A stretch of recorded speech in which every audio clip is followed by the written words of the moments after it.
ആ ഭാഗം നമുക്കൊന്ന് വായിക്കാം. ലൂക്കോസിന്റെ സുവിശേഷം 1-ാം അധ്യായം 28-ാമത്തെ വാക്യം. ദൂതൻ അവളുടെ അടുക്കൽ അകത്തിയെന്ന്, കൃപ ലഭിച്ചവളെ നിനക്ക് വന്ദനം, കർത്താവ് നിന്നോട് കൂടെയുണ്ട് എന്ന് പറഞ്ഞു. അവൾ ആ വാക്ക് കേട്ട് ഭ്രമിച്ചു, ഇതെന്തൊരു വന്ദനമെന്ന് വിചാരിച്ചു. ദൂതൻ അവളോട്, മറിയേ, ഭയപ്പെടേണ്ട, നിനക്ക് ദൈവത്തിന്റെ കൃപ ലഭിച്ചു. നീ ഗർഭം ധരിച്ചൊരു മകനെ പ്രസവിക്കും, അവൻ യേശു എന്ന് പേർ വിളിക്കണം. അവൻ വലിയവനാകും, അത്യുന്നതന്റെ പുത്രൻ എന്ന് വിളിക്കപ്പെടും.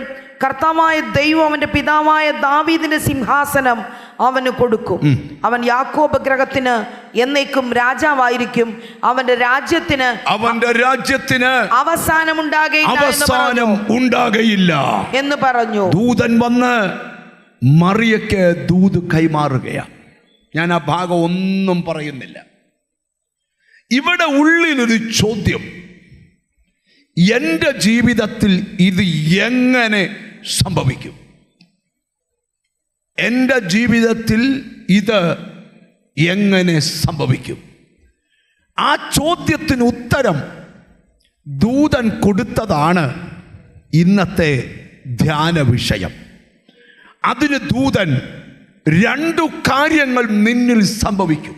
പരിശുദ്ധാത്മാവ് നിന്റെ മേൽ വരും. ഒന്ന്, നിന്റെ മേൽ പരിശുദ്ധാത്മാവ് വരും. അത്യുന്നതന്റെ ശക്തി നിന്റെ മേൽ നിഴലിടും. 2, ഈ അത്യുന്നതന്റെ ശക്തി നിന്റെ മേൽ അങ്ങോട്ട് നിഴലിടാൻ തുടങ്ങും. മതി. 1, പരിശുദ്ധാത്മാവ് നിന്റെ മേൽ വരും. 2, അത്യുന്നതന്റെ ശക്തി നിന്റെ മേൽ നിഴലിടും. അത് രണ്ടും സംഭവിക്കുമ്പോൾ ഈ പറഞ്ഞ വാഗ്ദത്തം നിന്നിൽ നിന്ന് പുറത്തു വരും. ദൈവം സൃഷ്ടിച്ചതിൽ വെച്ച് ദൈവത്തിന് ഇടപെടാൻ ഏറ്റവും നല്ലത് മനുഷ്യനാണ്. 4 മൃഗങ്ങൾ കൂടുന്നിടത്ത് ദൈവം വന്നെന്നില്ല. പക്ഷെ 2 or 3 പേരുടെ നാമത്തിൽ കൂടിയാൽ അവരുടെ മധ്യത്തിൽ ഞാൻ വരും. അപ്പോൾ ഒന്ന്, ദൈവത്തിന് സഹവസിക്കാൻ വേണ്ടിയാണ് ദൈവം മനുഷ്യനെ സൃഷ്ടിച്ചിരിക്കുന്നത്. പക്ഷേ ദൈവം വിശുദ്ധനാകയാൽ മനുഷ്യനിൽ പാപം കടന്നപ്പോൾ ദൈവം മനുഷ്യനിൽ നിന്ന് അകലുവാൻ തുടങ്ങി. ഉൽപ്പത്തി പുസ്തകം പഠിക്കുമ്പോൾ എല്ലാ തലമുറയിൽ നിന്നും ദൈവം ഒരാളെ എഴുന്നേൽപ്പിക്കും. ആദമിനെ ഉണ്ടാക്കി, ഹവ്വായെ ഉണ്ടാക്കി. അവർ പാപം ചെയ്തപ്പോൾ ആ തലമുറയിൽ നിന്ന് ഒരാൾ എഴുന്നേൽപ്പിച്ചു, ഷേത്ത്. പിന്നെ അങ്ങോട്ട് വരുമ്പോൾ നോഹയെ തിരഞ്ഞെടുത്തു. പിന്നെ അബ്രഹാം, ഇസഹാക്ക്, യാക്കോബ്, 12 ഇസ്രായേൽ മക്കൾ. എന്നിട്ടും അന്യപ്പെട്ടു പോയപ്പം പ്രവാചകന്മാർ യെശയ്യാ, യിരെമ്യാവ്, വിലാപങ്ങൾ, എഹെസ്കേൽ, ദാനിയേൽ, ഹോശയ്യ, യോവേൽ, ആമോസ്, ഓബദ്യാവ്, യോന, മീക, എന്തിന് മലാഖി വരെ പ്രവാചകന്മാർ.